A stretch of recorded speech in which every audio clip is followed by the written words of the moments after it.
माविश इजाज़ हमारे साथ मौजूद हैं, जो कि माहिर नफ्सियात भी हैं, at the same time critic भी हैं। उनकी तरफ चलते हैं और उनसे जानते हैं कि वो कौन सा वाला ड्रामा ज़्यादा एंजॉय कर रही हैं, अगर मैं उनको मुश्किल में डालूँ तो। अस्सलाम वालेकुम माविश, कैसी हैं आप? अस्सलाम वालेकुम आयशा मुज़म्मिल, कैसे हैं आप लोग? अल्हम्दुलिल्लाह ज़बरदस्त, बेहतरीन। जंजीरें और आपकी इज्जत, चूज़ करना पड़े, किसको चूज़ करेंगे? आई कुड नॉट चूज़, मैं बिल्कुल भी चूज़ नहीं कर सकती, बिकॉज जंजीरें इतने हफ्तों से हमारे साथ है और हम बहुत अरसे से उसके अंदर इन्वेस्टेड हैं। उनकी केमिस्ट्री, जो लीड पेयर्स हैं सजल अली और दानियाल ज़फ़र, तो उसकी एक अपनी जगह मौजूद है मेरे दिल में और आपकी इज्जत की अपनी एक, आई थिंक सोचा जाए तो ये आपकी इज्जत दिमाग के पुर्जों को हिलाता है और जंजीरें दिल के तारों को छेड़ता है। I think that is what bottom line would be. It's so special. जंजीरें में क्या बात आपको इतनी खास लगी जो इसको इतना स्पेशल बनाती है, या ऑडियंस ने इतना पसंद किया इसको?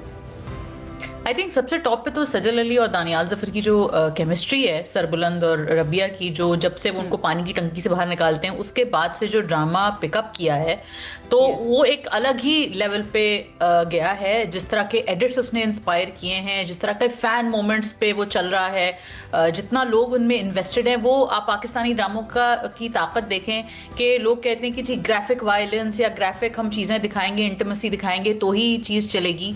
पाकिस्तानी ड्रामा यानी जंजीरें में, जिसमें अभी उनका एक ज़बरदस्ती का काइंड ऑफ निकाह हुआ है, तब से अवाम इतनी पागल है कि वो सिर्फ एक दूसरे की तरफ देखते हैं, एक दूसरे का हाथ पकड़ लेते हैं। वो भी एक दादी माँ बैठ के बीच में वो अब्बी जान जो है वो उनका हाथ पकड़वा रही है, तो अवाम जो है वो हिचकोले खा रहे हैं उनके दिल। तो ये कमाल है पाकिस्तानी ड्रामों का कि वो कहानी के थ्रू किरदारों को आपसे कनेक्ट करते हैं और आपकी जो फरहत इश्तियाक ने जिस तरह वो कहानी तरतीब देती हैं, जिस तरह वो अपने किरदार बिल्ड करती हैं, तो इसका सहरा उनको जरूर जाता है कि उन्होंने किस तरह हमेशा जब भी वो कहानी मालियाती ज़ौक़ है ना पाकिस्तानी ड्रामे, उसको वल्गर नहीं होने देते। ये बहुत जरूरी है, यही हमारी खूबसूरती है। आई थिंक जो कहानी की ट्रू एसेंस सामने आती है वो आती ही एक ऐसे एटमॉस्फेयर में कि जिसके अंदर आप बहुत आसपास की डेकोरेशन पे नहीं जाते, बल्कि आप कहानी के कोर पे रहते हैं। अब कहानी के कोर के बारे में अगर बात करें तो क्या रिप्रेजेंटेशन के अंदर जो पेस है, जिस तरह से आपने फरीद इश्तियाक साहब की बात की, यहाँ पे अगर हम लोग कहानी के कोर पे गौर करें, आपको लगता है कि पेस मैटर करती थी? अगर इससे स्लो होती तो शायद इतनी इंटरेस्टिंग पेस ना रहती इस ड्रामे की।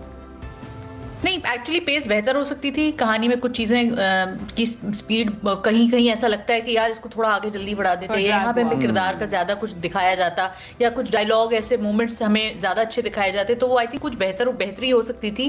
लेकिन जो रिप्रेजेंटेशन की आपने बात की है कि और शुरू में भी आपने तारुफ में भी ये बात कही थी कि जो ट्राइबल कल्चर है हमारा, उसमें कहीं कहीं हमने हमेशा उनको डिमोनाइज किया है, कहीं कहीं ड्रामों में डिमोनाइज भी होता है, लेकिन एक सॉर्ट ऑफ एक बेटर वर्जन भी दिखाया। एहसान खान का जो कैरेक्टर था, शेरदिल था, उसको बड़ा अपराइट दिखाया, डूइंग द राइट थिंग, जो उनके लोग वहाँ काम करते हैं। सरबुलंद को भी ऐसा दिखाया कि वो एक अच्छा इंसान है, पढ़ा लिखा इंसान है।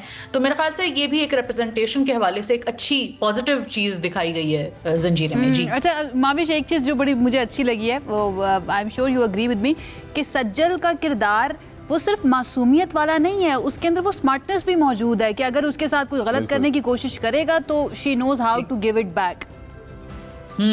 सजल जो है वो एक एक्टर पार एक्सेलेंस है। आई थिंक मेरी फेवरेट एक्टर, अगर मैं कहूँ तो गलत ना होगा, तो सजल तो जब भी कोई किरदार करती है ना, तो वो उसमें वो लेयर और कॉम्प्लेक्सिटी तो वो ले ही आती हैं। लेकिन हमेशा ज़ाहिर स्क्रिप्ट ऐसी नहीं होती जिसमें आपको एक अच्छे एक्टर को उसका कमाल या जौहर दिखाने का मौका मिले। लेकिन आई थिंक काफ़ी हद तक रबिया के किरदार में वो, जैसे आपने कहा ना कि वो इतनी एक मासूम सी भोली भाली सी डैमजल इन डिस्ट्रेस नहीं है, उसके अंदर बहुत सारे ऐसे एलिमेंट्स हैं कि वो जवाब भी देना जानती है, वो मामले को हल भी करना जानती है, वो मसले का हल किसी तरीके से निकालना भी जानती है। पहाड़ी लड़की दिखाया है, उसको अपना ढाबा चलाती थी, अपना कैफे चलाती थी, उसने एक अपने हरासर को भी कन्फ्रंट किया है। तो रबिया के कैरेक्टर में बहुत सारे ऐसे लेयर्स हैं जो सजल बहुत अच्छे से अदा कर रही हैं, और I think these are the heroines we need to see on television. वो घबराती हुई, शर्माती हुई और परेशान होती हुई खवातीन का एरा आई थिंक गुजर चुका है। अब आप एक बहुत जिंदा मिसाल है, मैं खुद जिंदा मिसाल हूँ, बहुत सारी हमारी बहनें, हमारी दोस्त हैं, जिंदा मिसालें इस बात की कि खवातीन जो है वो they are their own heroes and we need to allow romance to exist within these boundaries as well. Exactly. अच्छा, अब हम लोग जब सक्सेस देखते हैं ड्रामों की, हमारे पास कई ऐसे ड्रामे हैं पाकिस्तानी के जो वर्ल्ड ओवर बहुत एक फैन फॉलोइंग का ना उनका एक समंदर था जो बन चुका हुआ था। तो फैन एडिट्स आप क्या सोचते हैं कि is this the new way to calibrate कि कौन सा ड्रामा कितना फेम पकड़ है? Absolutely, that's such a great point, because fans जो होते हैं ना, वो कहते हैं ना, ज़बान खल्क को नकारा है खुदा समझो। तो जो अगर फैंस ने जिस चीज को पकड़ लिया है, जिस चीज से वो फैंस जुड़ के millions and millions of views, उनके एडिट्स पे ही इतने मिलियंस व्यूज होते हैं। मेरे ख्याल से अगर आप लोग 1 बिलियन व्यूज यूट्यूब पे काउंट कर रहे हैं तो 1 बजिलियन व्यूज आप फैन एडिट्स के काउंट कर लें। मैं सीरियल लाइकिंग कर रही होती हूँ, मुझे हर एडिट देखने में इतना मजा आता है, और मैंने इस तरह का क्रेज आई थिंक हमसफर के टाइम पे देखा था। इस तरह का क्रेज मैंने देखा ही नहीं है किसी ड्रामे का, जितना कि मैडनेस जंजीरें की इस वक्त सोशल मीडिया पे आप खोलते हैं, आपकी पूरी फीड जंजीरें से भरी होती है। जो नहीं भी देख रहे होते वो भी देखने पे मजबूर हो जाते हैं कि भाई है क्या इस ड्रामे में, हमें भी देखना है, इतना लोग पागल हुए हैं।